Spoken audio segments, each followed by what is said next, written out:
It's like one of those clickbait videos, you know. He cut open his driveline and was amazed at what he found inside. It's just a piece of cardboard.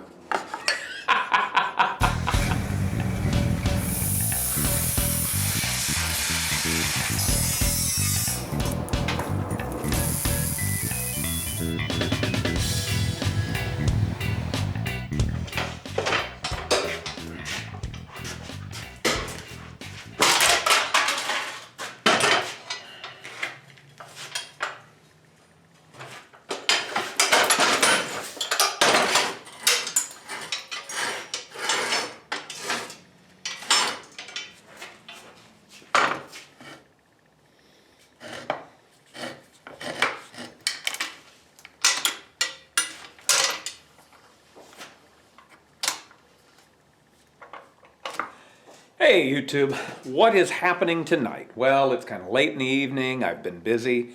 We've been celebrating Groundhog Day by watching the film that it was named after. So I'm out here a little late. I did come out a little earlier and kind of picked up a little bit of stuff. I got some new parts for my plasma cutter. Yeah, anyway. What are we doing today, though? Just a real quick, easy thing, because I got to order materials from the steel yard, and one of the things I want to do was hack open my driveline. Yeah, so we extended the frame on the Mazda frame, 7.8 inches. The driveline is going to be 7.8 inches too short now. So what we need to do now is we need to extend it. Well, this is one of those things where I can do one of two things, or I can do, well, there's multiple ways of doing this. I could take measurements, send it off, and order a drive shaft made, or I can take this drive shaft, cut it, and very carefully where I want it, find out what the materials are. I know the outside is 2.5 inch. It's 2.5 inch OD mechanical tubing.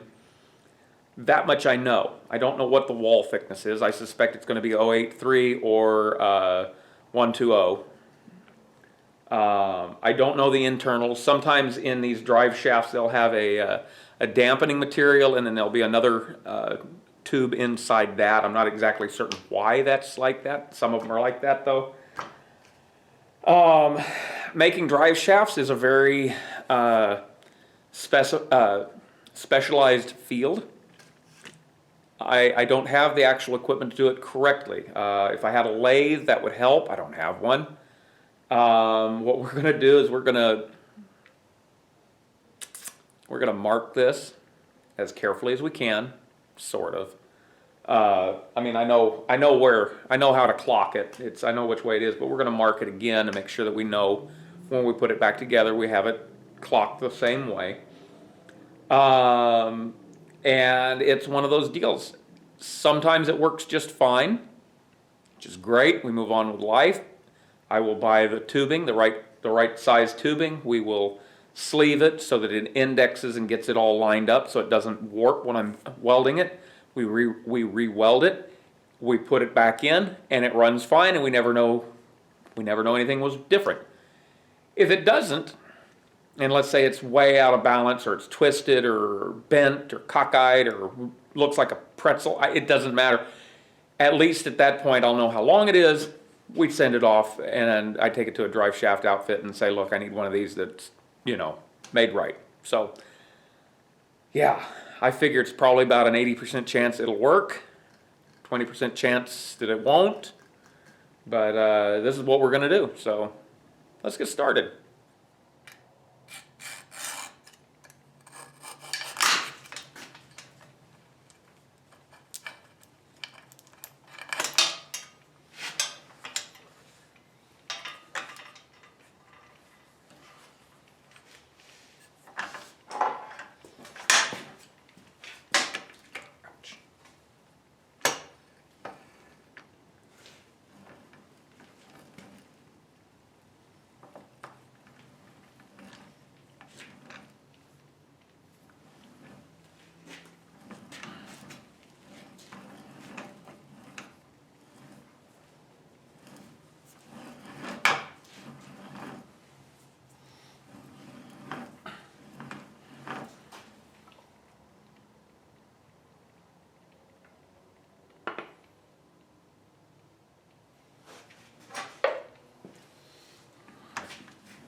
says it's not round. That's literally all there is to it. And I have never opened one of these up that I didn't find something strange. Here, cardboard. Why is it there? I don't know. Does it do anything? Probably. I'll put it back. Not really sure how thick this is. It's I'm gonna have to look up in my steel supply and see. It's 120 wall or 12. I'm sorry. It's 2.500 OD. The ID is reading like it's. I got 2.30 for an ID, and then I'm trying to measure the wall thicknesses. I'm getting some really weird deal. I'll play around with that a little bit, and then I got to go to my supply book and see what they make and what I can get. And as long as I get something close, it's not that big a deal. But as you can see, I mean, this isn't even. This is a welded tube, welded metal tubing. I don't know if you can see in there or not, but you know, it's nothing special. It's not like. It's not space age materials. It's not DOM even. It's just some mechanical tubing. So that's what we're going to replace it with. But I do need to find something that'll work. So because I got to get an order in, I figured I'd go ahead and cut this open now, and I'll order it at the same time. I'll order a length of this tubing. And like I said, it's one of those things.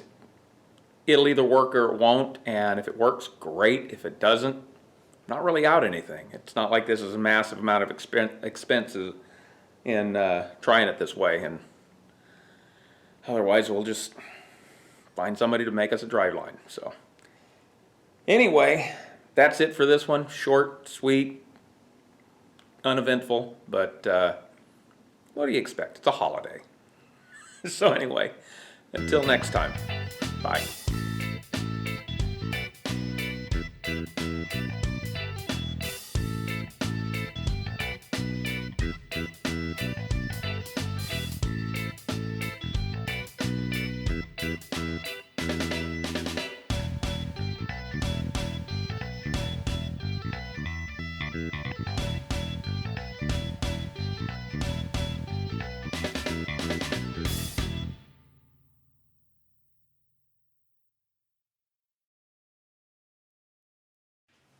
I had to stop by the welding supply and pick up some new consumables and parts for my plasma cutter. I wanted to show you this.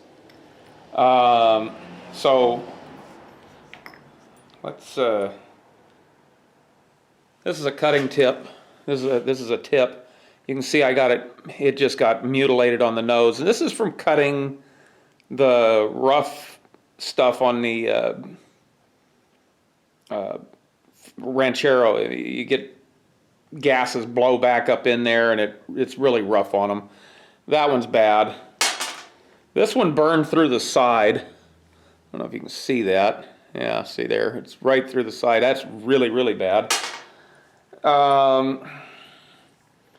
This little contact switch thing that goes on the inside, this sends a signal back to the machine to let you know that it's got consumables and it's tight. This got burned up. That new one right there, that brand new one, that was $50 at our local supply. I may have to find another place. And then the nozzle, whatever this is, whatever they call it, yeah, this had to buy a brand new one of those. It was $40. I don't know if you can see inside of this one, but yeah, it got chowdered up inside. But the best out of all this was the electrode.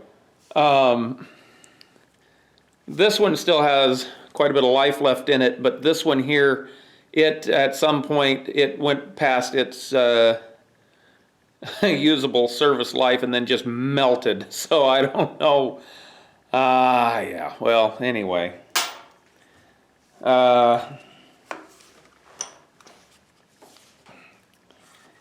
Anyway, I got new stuff, so we should be back in business.